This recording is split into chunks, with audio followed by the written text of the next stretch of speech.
ইদানিংকালে আমরা প্রচুর পেশেন্ট পেয়ে থাকি।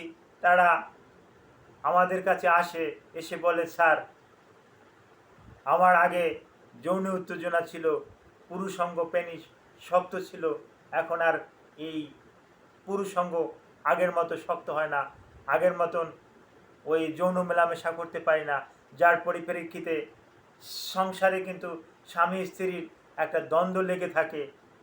আর যদিও বা একটু স্ত্রী সহবাস করতে পারি, সেক্ষেত্রে কিন্তু দেখা যাচ্ছে যে 1 মিনিট 1.5 মিনিট সময় পাচ্ছি, এর ভিতরেই কিন্তু এটা বীর্যটা আউট হয়ে যায় এবং পুরুষাঙ্গটা কিন্তু সম্পূর্ণরূপে নিস্তেজ হয়ে যায়, দুর্বল হয়ে যায়।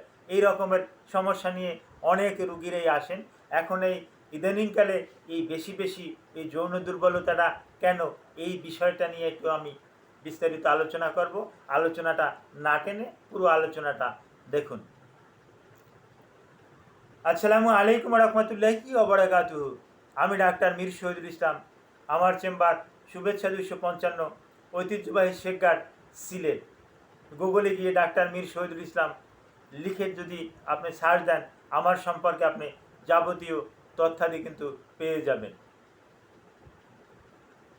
জি, আলোচনা করব বর্তমানকালে যে অতি দ্রুত লিঙ্গ পতন হচ্ছে, লিঙ্গ উত্থান হচ্ছে না, এই ব্যাপারে। এই ব্যাপারের প্রধান ভূমিকা পালন করে কিন্তু টেস্টোস্টেরন নামে একটা হরমোন। আমি আবারও বলছি, এই ভূমিকাটা পালন করে কিন্তু টেস্টোস্টেরন নামে একটা হরমোন। এই টেস্টোস্টেরনের ঘাটতির পরিপ্রেক্ষিতেই কিন্তু এই লিঙ্গ উত্থানজনিত সমস্যা আমরা দেখতে পাই। বিশেষ একটা গবেষণায় দেখা গেছে, প্রতি ডেসিলিটার ব্লাডে যদি টেস্টোস্টেরনের পরিমাণ 200 মাইক্রোগ্রামের কম থাকে, তাহলেই কিন্তু তাকে লিঙ্গ উত্থানজনিত কারণের ভিতরে কিন্তু ধরা হয়। এটা 1000-এর উপরেও থাকতে পারে। প্রতি ডেসিমিটার ব্লাডে 8 থেকে 7, 7, 8, 9, 10, এরকমের 10 বলতে 1000, 1000-এর উপরে কিন্তু এটা থাকবে। কিন্তু দুর্ভাগ্যবশত এখন কিন্তু এরকমের পাওয়া যাচ্ছে না। তার কতগুলো কারণগুলো আমি বলছি। মানে অনিয়ন্ত্রিত লাইফস্টাইল। আপনি ঠিক মতন ঘুমাচ্ছেন না, আপনি ঠিক মতন খাবার খাচ্ছেন না, আপনি যে খাবারটা দরকার সে খাবারটা খাচ্ছেন না, আপনি বিষাক্ত খাবার খাচ্ছেন।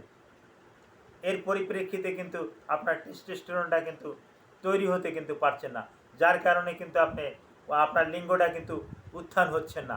আর লিঙ্গ উত্থান হচ্ছে না, আপনি আপনার স্ত্রীর কাছে আপনি লজ্জা পাচ্ছেন। আপনাকে পরিমাণ মতো খেতে হবে, আপনাকে ব্যালেন্স ডায়েট নিতে হবে, আপনাকে স্যাচুরেটেড ফ্যাট জাতীয় খাবার বর্জন করতে হবে, আপনাকে কিছু ওটস, নাট, বিভিন্ন ভ্যারাইটিস নাট আছে, এটা ওয়ালনাট হতে পারে, পিনাট হতে পারে, এটা গ্রাউন্ড নাট হতে পারে। এই ধরনের নাট জাতীয় খাবার বেশি বেশি করে আপনাকে কিন্তু একটু খেতে হবে। এটা খেলে ওই পিটুইটারি গ্ল্যান্ড, এই যেখানে হাত দিয়েছি, পিটুইটারি গ্ল্যান্ড থেকে কিন্তু হরমোন সেক্রেশনটা কিন্তু বেশি হয়। এই হরমোনটা সেক্রেশনটা বেশি হয়ে এটা কিন্তু টেস্টিসে যায়, টেস্টিসে কিন্তু এটা মডিফাই করে। এখন টেস্টিস যদি বিভিন্ন কারণে যদি টেস্টিস দুর্বল হয়ে যায়, তাহলেও কিন্তু টেস্টোস্টেরন হরমোনটা কিন্তু পর্যাপ্ত পরিমাণে আপনার বডিতে সাপ্লাই দিতে পারবে না। আর একটা জিনিস লক্ষ্য রাখতে হবে, যাদের ইতিপূর্বে মামস নামে একটা রোগ হয়ে গেছিলো, প্যারোটিক গ্ল্যান্ডের একটা রোগ, বিশেষ করে এই গ্ল্যান্ডে হয়, এইটাই বিশেষ করে এই প্যারোটিক গ্ল্যান্ড, এই প্যারোটিক গ্ল্যান্ড ফুলে যায়, গাল ফুলা রোগ বলে।